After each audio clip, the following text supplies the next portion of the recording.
আমার কোনো অভাব নাই, আমি সব সময় দিতে চাই, দেওয়ার দরজা খুলে রাখছি। দুনিয়াওয়ালারা দিতে চায় বলে দরজা বন্ধ। আমি আল্লাহকে বেঈমানরাও চাইলে পায়। আমি আল্লাহকে রাতে ডাকলেও বাবা, দিনে ডাকলেও আমি আল্লাহ দিব। আমি আল্লাহকে সমুদ্রে বয়ে ডাক দিবি আমি হাজির, জঙ্গলে বসে ডাকবি আমি হাজির। আমি আল্লাহ সবাইকে দেই, গর্তের পিপিলিকারে যদি দেই তোরে দিব না কেন? এ কারণে আমার দেওয়ার দস্তারখান থেকে কাফেরেরাও খায়, আমার দেওয়ার মধ্যে কোনো কমতি নাই। এই কারণে যেই গাছের ফল মুমিন খায়, বেঈমানও সেই গাছের ফল খাওয়ার স্বাধীনতা পায়। যেই নদীর মাছ মুমিনেরা খায়, বেঈমানেরাও সেই নদীর মাছ খাওয়ার স্বাধীনতা পায়। কারণটা কি? আমি আল্লাহ হলাম প্রশংসিত ধনী। গর্তাওয়াকুল মিকুনিহার সবহ শাম মিরসানাদ রিজকে তু আজলাম মাকাম। এরে আল্লাহর বান্দারা, আল্লাহ তাআলা বলেন তোমাদের জন্য বরকত ঢুকায় রাখলাম। আকাবিরিন যারা, তাদের মধ্যে আল্লাহ ওয়ালা যারা, এদের মাঝে তোমাদের জন্য অনেক বরকত। এদের দোয়া নিয়ে চলো, দেখবা জীবনটা সফল হয়ে যাবে। কারণ এদের দোয়া আমার মাওলার কাছে বড় দামি। কারণ দুনিয়াতে যত মানুষ আছে যারা আল্লাহর মুহাব্বত আর তাকওয়া নিয়ে চলে, তাদের উপরে আমার আল্লাহর রহমতের চাদর থাকে। নবী আর এক হাদিসে বলেন, ইত্তাকু ফিরাসাতাল মুমিন ফাইন্নাহু ইয়ানজুরু বিনূরিল্লাহ। জমিনের মধ্যে এমন কিছু আল্লাহর প্রিয় গোলাম আছে যাদের কলবের পাওয়ার অনেক বেশি। তোমরা যা দেখো না তারা তা দেখে ফেলেন। বলে কেমনে? কয় চামড়ার চোখের পাওয়ারে দেখে না, আল্লাহর দেওয়া নূরের আলো দিয়ে তারা দেখে। এজন্য আল্লাহ কোরআনেও বলেন, ইয়া আইয়ুহাল্লাযীনা আমানুত্তাকুল্লাহ, তোমরা আল্লাহকে ভয় করো। কুনু মা'আস সাদিকিন, সত্যবাদী যারা, এদের বন্ধু হয়ে থাকো। সত্যবাদীকে যে মিছা কথা কয় না, সে বহু হিন্দু আছে মিছা কথা কয় না, তার মানে সে সত্যবাদী না। পৃথিবীতে একজন ব্যক্তি শ্রেষ্ঠ সত্যবাদী, রাহমাতুল লিল আলামিন, যার জীবনে কোনোদিন ভুলেও একটা মিথ্যা কথা বলেন নাই। আপনাদের নেতাটা তারা এরা কেউ মিছা কয় না? কয় মানে মোবাইলটা কানের মধ্যে লাগাইয়া ঘরে বয়ে খায় আমি জমিনেই নাই, ঘরের ভিতরে বয়ে খায় আমি জমিনেই নাই। আমি এদেশের বৈধ এবং পিওর নাগরিক, আমি চোর না, ডাকাত না। অতএব চোর ডাকাতরা কথা বলার আগে আমার অনুমতি নিতে হবে। আমি বুক ফুলায় চলবো। কোনো চোর, কোনো ডাকাত, কোনো দুর্নীতিবাজ, কোনো খুনি, কোনো ধর্ষক বুক ফুলায় চলতে পারবে না। কারণ ও অপরাধী, ও আসামি, ও জেলখানার আসামি, ও এদেশের অপদার্থ নাগরিক। অতএব ওর অধিকার নাই, আমার অধিকার আছে কথা বলা। সাহস রাখেন বুকে, এত ভয় পান কেন? দেশ আমার, এ দেশকে নাপাক করতে দিব না। যারা নাপাক করবে ওরা চোরের মতো থাকবে চুপচাপ। আর ইসলাম নিয়ে কথা বললে আর দেরি নেই। এই ভাই ডিস্টার্ব করেন না। ইসলাম নিয়ে কথা বললে আর কোনো বরদাস্ত করা যাবে? আল্লাহ বুঝার তৌফিক দান করে। আমার সব কিছুর মূলে ইসলাম, আমার সব কিছুর মূলে কি? আমি কোনো দলের পক্ষে বিপক্ষে বলছি? আমি মূল ইসলামকে ঠিক রেখে কথা বলতেছি। আবার ইসলামের বিরুদ্ধে কথা বললে কোনো সার নাই। এখানে যারা নামাজ পড়েন না, একটু আগেই বলছে আপনাকে আমি বুঝাবো, কিন্তু কেউ যদি বলেন নামাজ পছন্দ করি না, তা আর ছাড় দেওয়া যাবে। কারণ নামাজ না পড়া আর পছন্দ না করা এক না। যে নামাজ পড়ে না সে মুমিন, যে নামাজ পছন্দ করে না সে বেঈমান। ব্যবধানটা বুঝছেন তো? যে দাড়ি রাখে না সে মুমিন, যে বলবে আমি দাড়ি পছন্দ করি না সে বেঈমান। কথা বুঝেন? যে পর্দা করে না সে মুমিন, মনে আগ্রহ আছে করবে, কিন্তু যে বলবে আমি পর্দা পছন্দ করি না সে বেঈমান। তাহলে পছন্দ করি না ওয়ালাদেরকে সাইজ করতে হবে। প্রস্তুত থাকেন। আপনারা স্বাধীন করছেন জুলাই স্বাধীন, না? খুব সাকসেস। হ্যাঁ, জুলাই স্বাধীন সাকসেস হলে বাবার সামনে মেয়েকে উলঙ্গ করে ধর্ষণ করা হলো কেন? এখন আর আওয়াজ নেই না? আপনারা ওই দলের লোক? জুলাই স্বাধীন যদি সাকসেস হয়, কমপ্লিট কামিয়াব হয়, সফল হয়, তাহলে স্বামীর সামনে স্ত্রীকে উলঙ্গ করে ধর্ষণ করা হলো কেন? জাগার নাম আমি বললাম না। পাথর দিয়ে মানুষ মারা হলো কেন? ব্যবসায়ীর দোকানে হামলা চলে কেন? বোঝা গেল স্বাধীন সাকসেস না। নতুন আর এক সফল স্বাধীনতার জন্য প্রস্তুতি গ্রহণ করেন এবং সে স্বাধীন হবে সফল স্বাধীন, আর ওই স্বাধীন হবে ইসলামের স্বাধীন। কিসের স্বাধীন? কিসের স্বাধীন? কোনো দ্বিমত থাকলে দাঁড়ান, এখানে কম্প্রোমাইজ হয়ে যাক। কিসের স্বাধীন হবে? ইসলামের স্বাধীন যেদিন হবে, আল্লাহর জাতের কসম, সূর্যকে সাক্ষী রেখে বলে গেলাম, ইসলামের স্বাধীন যেদিন হবে, এই সোনার বাংলা বেহেশতের বাগান হয়ে যাবে।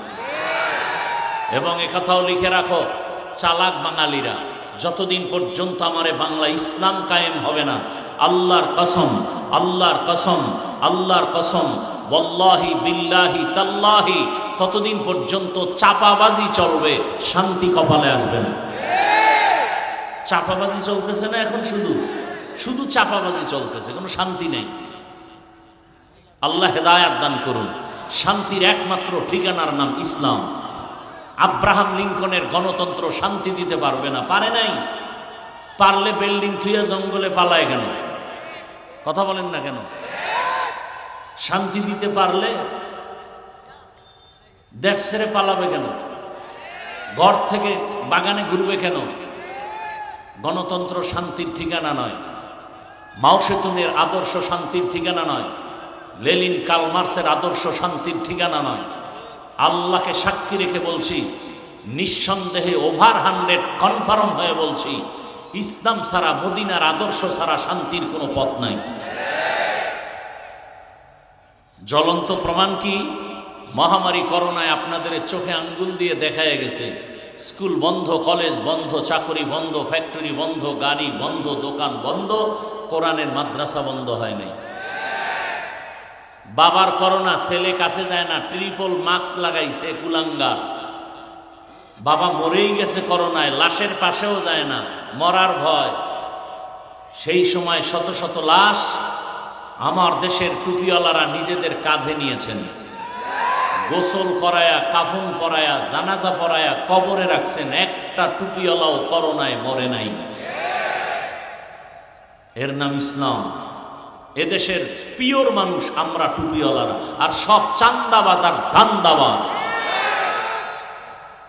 আপনাদের আপন উলামায়ে কেরাম ছাড়া কেউ নাই, সব স্বার্থপর, সব স্বার্থপর। স্বার্থে আঘাত লাগবে, বলবে ওকে মাইনাস করে দাও। কি এখন মানুষ মারতে কি দুশ্মন লাগে? আপনার দলের লোক যথেষ্ট, ভাগে কম পড়বে, গভীর রাতে মিটিং করে বলবে ওকে মাইনাস করে দাও। বলে কেমনে? বলে চুরি নাই। বলে হ্যাঁ। কত টাকা লাগবে? বলে একজন ব্যক্তিকে মাইনাস করতে 20,000 টাকা লাগবে। একজন মানুষকে জবাই করে বিদায় করতে কয় হাজার টাকা? 20,000 টাকা লাগবে। টোকাইরে দিলেই মাইনাস করে দিবে। তাহলে কেমন দল করেন যে স্বার্থে আঘাত লাগলে দল থেকেই নাম কাটবে না, আপনাকে দুনিয়ার থেকে বিদায় করে দিবে। এই দলের পেছনে দৌড়ান, সব কিছু বাদ দিয়া আল্লাহকে আপন বানান, সব ঠিক হয়ে যাবে। আমি বলছি না যে আমি যে দলে আছি ওই দলে আসেন, বলছি আমার সব কথার মূল কথা কি? ইসলাম। সব কথার মূল কথা কি? ইসলাম। এতদিন আপনারা আমাদেরকে ধাক্কা দিচ্ছেন, হুজুর এক একজনে এক এক দিকে, আমরা যামু কই? আপনারা সব এক হয়া যান, তাহলে আমরা আছি। এইবার কই যাইবেন? এইবার তো আমরা এক লাইনে দাঁড়াইতেছি। এইবার যদি বাঁকা দিকে দৌড়ান তো ফিডাম, রেডি থাকেন। এইবার যদি উল্টা দিকে দৌড়ান তো খবর আছে। আল্লাহ হেদায়াত দান করুন। আরো আস্তে করে বলেন।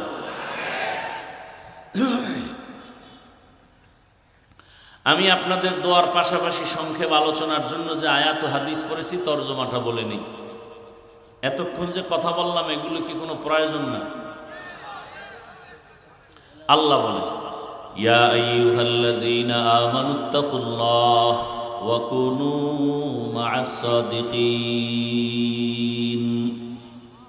হে দুনিয়ার মুমিন, তোমরা আমি আল্লাহকে ভয় করো, তাকওয়া অর্জন করো এবং আমার প্রিয় বান্দা যারা সত্যবাদী এদের বন্ধু হয়ে থাকো। নবীজি বলেন, আল বারাকাতু মা'a আকাবিরিকুম, তোমাদের জীবনের বরকত সমূহ নিহিত আছে, ঢুকানো আছে তোমাদের মুরব্বী আল্লাহওয়ালা যারা এদের মধ্যে তোমাদের জন্য বরকত। আল্লাহওয়ালা যে জমিনে আসবে জমিন বরকতপূর্ণ হয়। আল্লাহর প্রিয় বান্দা রসুলের ওয়ারিস আল্লাহওয়ালা আলেম তাকওয়াওয়ালা যে রাস্তা দিয়ে হেঁটে যাবে ওর পার্শ্বের কবরের আযাব মাফ হয়ে যাবে। হাদিস শরীফে আছে, ওই আল্লাহওয়ালার মোলাকাতের জন্য যদি কেউ ঘর থেকে রওনা হয়ে আসে, আল্লাহ পাক প্রত্যেকের পাশে ৭০,০০০ রহমতের ফেরেশতা দিয়ে কাফেলা বানায় দেন। দাম আছে না নাই? আল বারাকাতু মা'a আকাবিরিকুম, তোমাদের আকাবির, তোমাদের মুরব্বী যারা আল্লাহওয়ালা মুত্তাকি যারা, এদের মধ্যে তোমাদের জন্য বরকত ঢুকানো। এদের পিছনে যাও, এদের নজরের মধ্যে বরকত। এরা দোয়া করলে আল্লাহ পাক কবুল করবেন। কেমন কবুল করবেন? নবীজি হাদিসে বলেন, লাউ আকসামা আলাল্লাহ লা আবাররা। এরা যদি কঠোরভাবে আল্লাহকে বলেন, আল্লাহ এটা চাই, আল্লাহ বলেন আমি ওটা দিয়েই দিব। কারণ আমার কাছে তো ফেরেশতারা প্রিয় না, জিনেরা প্রিয় না, আমার কাছে কলিজার প্রিয় মানুষ। আবার ওই মানুষের মধ্যে যারা আমার মোহাব্বতের, এরা আমার আরো প্রিয়। তো ওরা চাইলে ওদের দিব না, কারে দিব? কি গর্তের পিপিলিকারে যদি দেই, জঙ্গলের হাজারো প্রাণীর খানা যদি আমি দেই,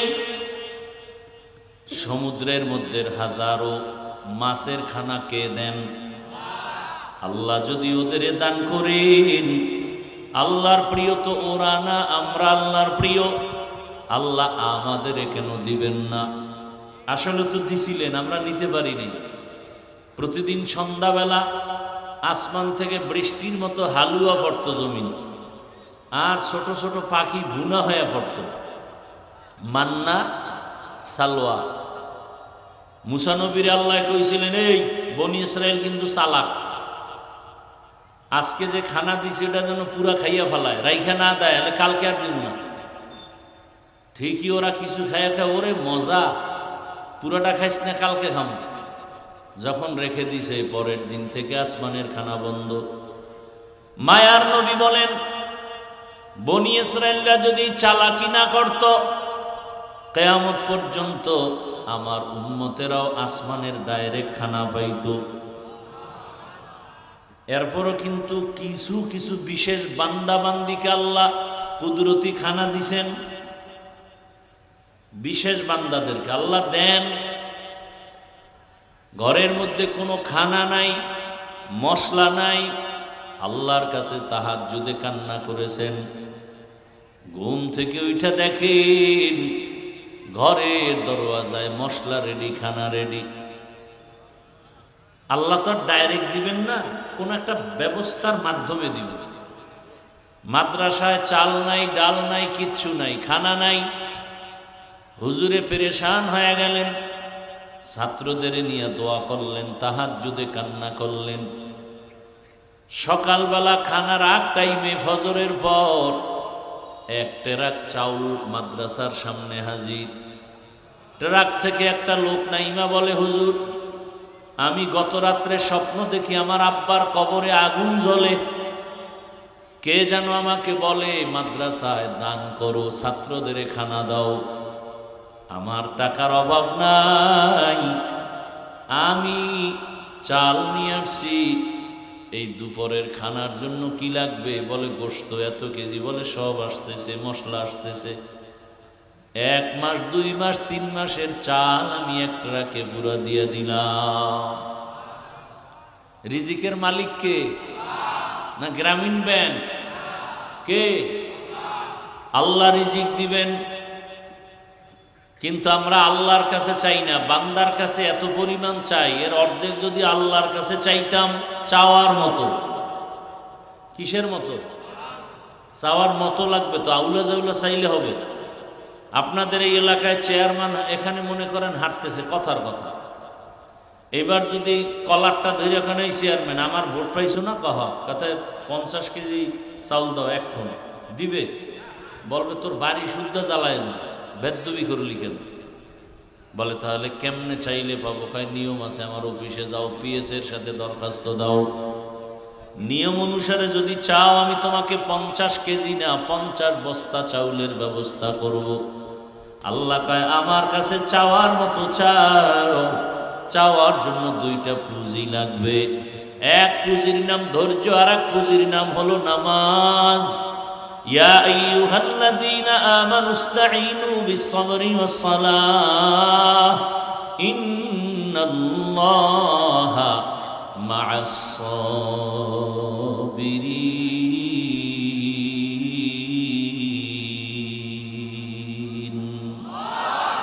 গরতাওয়াক্কুল মিকুনি হর সুবহ শাম, মিরাসানাত রিজক তু আজলা মাকাম, জুজবা হকচি জে মখাজ ইনসুজা, ফজলে উআ মস্তে দর জুমলা জাহা, হর গরিদে নেকো তু তৈয়ার है, जो न मांगे उससे तू बेजार है। আল্লাহর কাছে চাওয়ার মতো যদি চাও, বলে চাওয়ার মতো কন্নে, রহমতের নবী চাইতেন ওইভাবে চাও। সাহাবায়ে কেরাম কেমন ভাবে চাইতেন? রহমতের নবীর থেকে দামি আর কেউ নাই, আছে? সেই রহমতের নবীর কোনো প্রয়োজন হলে কার কাছে চাইতেন? আল্লাহর নবীর সাথে সাথে আমার আল্লাহর দিকে মোতাওয়াজ্জহ হয়ে যাইতেন। নবী বলেন ইজা সাআলতা ফাসআলিল্লাহ ওয়া ইজা ইসতাআনতা ফাসতাইন বিল্লাহ। যদি কিছু চাও, যার অভাব নাই তার কাছে চাও। ফকিরের কাছে তুমি ভিক্ষা চাইলে তোমারে দিবে? এক ফকিন্নি আর এক ফকিন্নির পিছে ঘুরি। দুনিয়াতে বড় ফকিন্নি কারা? টাকাওয়ালা যারা, ওর হইল বড় ফকির। আমগো রিক্সাওয়ালা গরিব, ওর 100 টাকার অভাব মিটে যায় 100 টাকায়। আর বড় লোকের লাখ টাকায়ও অভাব মিটে না, ওর লাখ দিয়েই থাকে। একতলা বাড়ি, দোতলা, 3 তলা, 5 তলা হবে না, ঢাকায় হবে না, সিঙ্গাপুরে লাগবে, কক্সবাজারে লাগবে।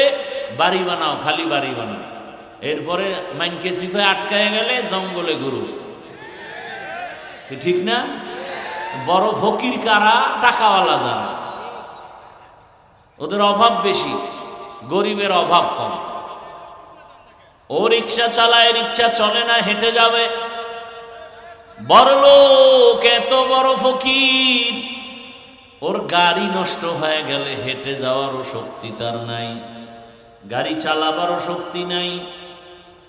দুনিয়াতে গরিবরা সফল এবং সবল, দুর্বল বড় লোকেরা। গরিবেরা সমুদ্রের মাঝে গিয়া মাছ ধরিয়া আমগো কাছে দেয়। যদি গরিবেরা মাছ না ধরত, বড় লোকের কপালে ইলিশ মাছ কোনোদিন জুটত না।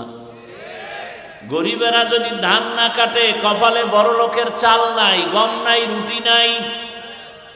গরিবেরা যদি মানুষের ঘরে কাজ না করে, বড় লোকের বিল্ডিং যাবে গরুর গোয়াল ঘর হয়া। বড় লোক কত ফকির, ওর জোতা মোছার সুযোগ নাই, ওর কাপড় ধুইয়া দেয় গরিবেরা, খানার প্লেট ধুইয়া দেয় গরিবেরা।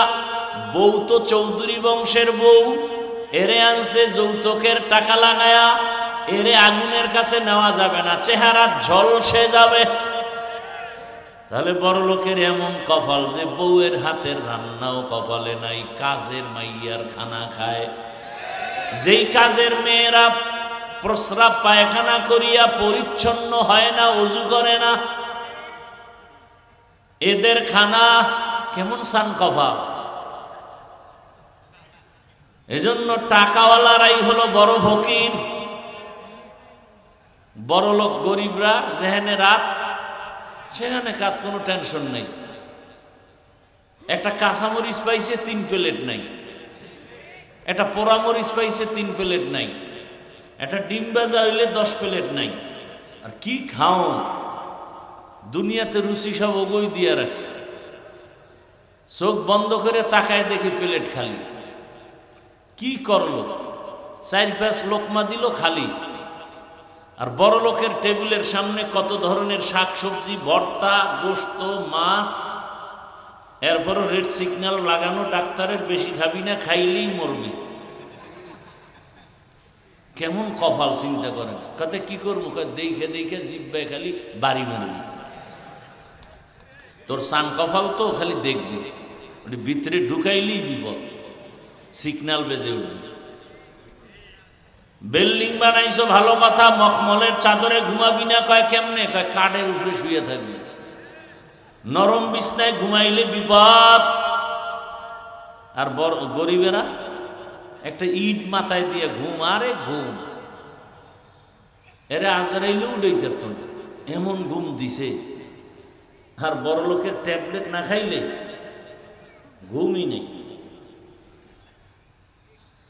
আল্লাহ হেদায়েত দান করুন। রহমতের নবী গরিবদের জন্য সুসংবাদ দিছেন। নবী বলেন, আমি যদি দোয়া করতাম উহুদ পাহাড় স্মরণ বানাও, আমি সে দোয়া করি নাই, বরং আমি দোয়া করছি, হে আল্লাহ, আমারে গরিবী হালাতে তুমি বাঁচায় রাখবা, গরিবী হালাতে আমার মরণ দিবা, হাসরের ময়দানে গরিবদের সাথে আমারে উঠাইবা। নবী বলেন, এ গরিবেরা বড় লোকের বাড়ি গাড়ি দেখে আফসুস করিস না। ওই 10 তলা বিল্ডিং উঠাইয়া লাভ কি যদি ঘুমাইতে না পারে? সুইস ব্যাংকে কোটি টাকা রেখে লাভ কি যদি চেক বই না থাকে? এই টাকা ওর কপালে নাই, লুটে ফুটে অন্যরা খাবে। গরিবরা ধৈর্য ধারণ কর, বড় লোকের বাড়ি গাড়ি দেখি আফসুস করিস না। যদি গরিব অবস্থায় ধৈর্য ধারণ করে আমার মালিকের আপন বানায় চলো, ওই বড় লোকের 500 বছর আগে জান্নাতে যাইবা। আতিনা ফি দারে দুনিয়া না হাসান, আতিনা ফি দারে উকবা না হাসান, ইয়া গিয়াসাল মুস্তাগীসিন ইহদিনা ইফতিখারা বিল উলুমি ওয়াল গিনা। দুনিয়ার সবাই ফকির, ধনীকে জোরে বলেন। আল্লাহ কেমন ধনী, যার কোনো অভাব। আর দুনিয়াতে যত বড় ধনী তার তত বড় অভাব। ইয়া আইয়ুহান নাস আনতুমুল ফুকারাউ ইলাল্লাহ ওয়াল্লাহু হুয়াল গানিয়্যুল হামিদ।